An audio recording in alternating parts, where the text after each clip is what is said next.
Welcome to STV. నా పేరు శ్రావ్య. Bulletin లో అప్డేట్స్ చూద్దాం.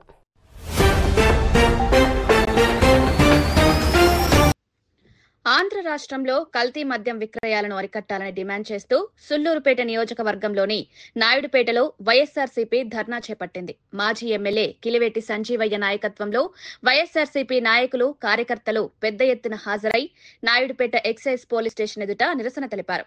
అనంతరం ఎక్సైజ్ సిఐ అరుణాకుమారికి వినతి పత్రం అందజేసిన మాజీ ఎమ్మెల్యే సంజీవయ్య మాట్లాడుతూ వైఎస్ఆర్సీపీ ప్రభుత్వ పాలనలో ప్రజల ఆరోగ్యాన్ని కాపాడేందుకు ప్రభుత్వమే వైన్స్ షాపులు నడిపిందని, ప్రస్తుత కూటమి ప్రభుత్వం వీధి వీధికి బెల్ట్ షాపులతో ప్రజల ప్రాణాలను ప్రమాదంలో పడవేస్తుందని విమర్శించారు. ముఖ్యమంత్రి చంద్రబాబు నాయుడు కల్తీ మద్యం వ్యాపారాన్ని అరికట్టేందుకు తక్షణ చర్యలు తీసుకోవాలని డిమాండ్ చేశారు.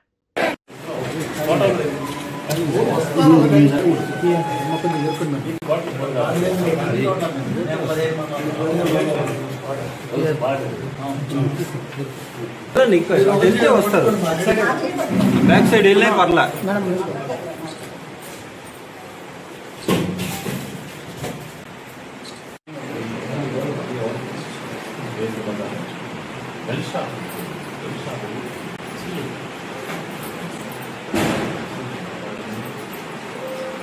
అధ్యక్షులు వైఎస్ఆర్సీపీ జిల్లా అధ్యక్షులు గోవర్ధన్ రెడ్డి గారి ఆదేశంతోనూ సులూరుపేట నియోజకవర్గ ఇన్ఛార్జ్ అయిన గౌరవనీయులు కిలివేటి సంజయ్ గారి ఆధ్వర్యంలో ఈరోజు కల్తీ మద్యానికి వ్యతిరేకంగా పోరాటంలో ఇక్కడికి విచ్చేసిన వైఎస్ఆర్ పార్టీ నాయకులకు, కార్యకర్తలకు, అభిమానులకు అందరికీ నా హృదయపూర్వక నమస్కారాలు తెలియజేస్తున్నానండి.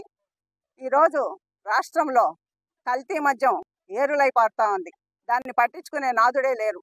ప్రభుత్వ పెద్దల ఆధీనంలోనే ఇవి జరుగుతున్నాయని అందరికి అర్థమయ్యే విధంగా ఈరోజు రాష్ట్రంలో ఎక్కడ పెట్టినా కుటీర పరిశ్రమలలాగా కల్తీ మద్యం ఉంది. ప్రజల ఆరోగ్యాలతో ఆటలాడుతోంది ఈ కూటమి ప్రభుత్వం. గత ప్రభుత్వంలో జగనన్న పాలనలో ఆడిన వాళ్ళ మీద కేసులు పెడుతున్నారు, సోషల్ మీడియా వాళ్ళ మీద కేసులు పెడుతున్నారు, ప్రశ్నించే గొంతులను అణగదొక్కుతున్నారు. ప్రతి ఒక్క విషయంలోనూ దౌర్జన్యాలు, గ్రామాల్లో దౌర్జన్యాలు వస్తున్నాయి. తెలుగుదేశం కార్యకర్తలు ఎవరి మీదైనా దొంగ కేసులు, ఎవరు మీ ఊర్లో అమ్ముతున్నారు అని అడుగుతారు, ఎంక్వైరీ చేస్తున్నారు. వీళ్ళు కూడా ఎంక్వైరీ చేసి వాళ్ళ దగ్గరికి వెళ్తారు. వెళ్ళేసి ఏం వెనకేసుకున్న పరిస్థితి. మరి మననే తంబల్లేపల్లి నియోజకవర్గం ములకల చెరువులో మద్యం ఫ్యాక్టరీ ఏదైతే నకిలీ మద్యం, ఈ నకిలీ మద్యాన్ని ఏ విధంగా తయారు చేస్తున్నారు, ఏ విధంగా లేబుల్స్ వచ్చాయి, ఏ విధంగా వాటి సీల్ వేస్తున్నారు, ఏ విధంగా మార్కెట్లోకి పంపిస్తున్నారు, అన్నీ కూడా సాక్ష్యాలతో వీడియోలు తీసి మరి సోషల్ మీడియాలో పెట్టారు.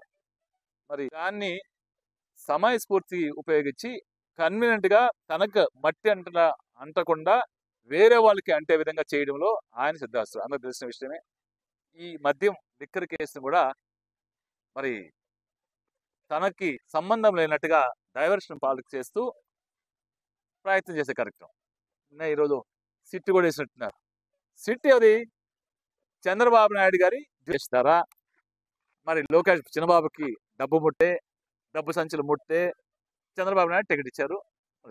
ఈరోజు ఆయన పెద్దిరెడ్డి గారు అనుచరుడను లేకుంటే వైఎస్ఆర్ కాంగ్రెస్ పార్టీ కోవర్టు అని అనుకుంటా. అంటే మీరు ఇలా పడతా ఉన్నాయి. ఈ రాష్ట్రంలో విచ్చలవిడిగా బెల్ట్ షాపులు. ఆ రోజు జగన్మోహన్ రెడ్డి గారి అధికారంలో ప్రభుత్వ ఆధ్వర్యంలో లిక్కర్ షాపులు పెట్టాం. దానికి ఒక టైం పెట్టాం. ఉదయం 11 గంటలకు మొదలు పెడితే సాయంకాలం 8 గంటలకంతా క్లోజ్ చేసేవాళ్ళు. అంటే ప్రధాన ఉద్దేశం అంటే లిక్కర్లో డబ్బు సంపాదించాలని కాదు జగన్మోహన్ రెడ్డి గారి ఉద్దేశం. షాపులు లేకుండా చేసాం. ఈరోజు ఆ పరిస్థితి కాదు. వీధికి బెల్ట్ షాపులు, ఒక వీధిలో 4 బెల్ట్ షాపులు ఉన్నాయి. మరీ ఘోరమైన వ్యవహారం ఏంటంటే ఏటీఎం లాగా ఈరోజు స్విగ్గీలో మరి జొమాటోలో వాటిలో ఫుడ్కి ఆర్డర్ చేస్తారు. మరి ఫుడ్ తెచ్చి ఇంటికి ఇస్తారు. 10 బాటలు కానీ 4 బాటలు కానీ ఎవరైనా ఈ బెల్ట్ షాపులకి ఆర్డర్ చేస్తే నేరుగా డోర్ డెలివరీ ఇచ్చే పరిస్థితి. ఈ మద్యం కల్తీ మద్యాన్ని ఈరోజు కల్తీ మద్యం అయిపోయేంత వరకు ఇదంతా కూడా జాగ్రత్త పరుచుకునేంత వరకు, ఇదంతా కూడా అమ్మేసేంత వరకు ఇలాంటి దర్యాప్తులు ఉండవు, రైడ్స్ ఉండవు, ఏమి ఉండవు.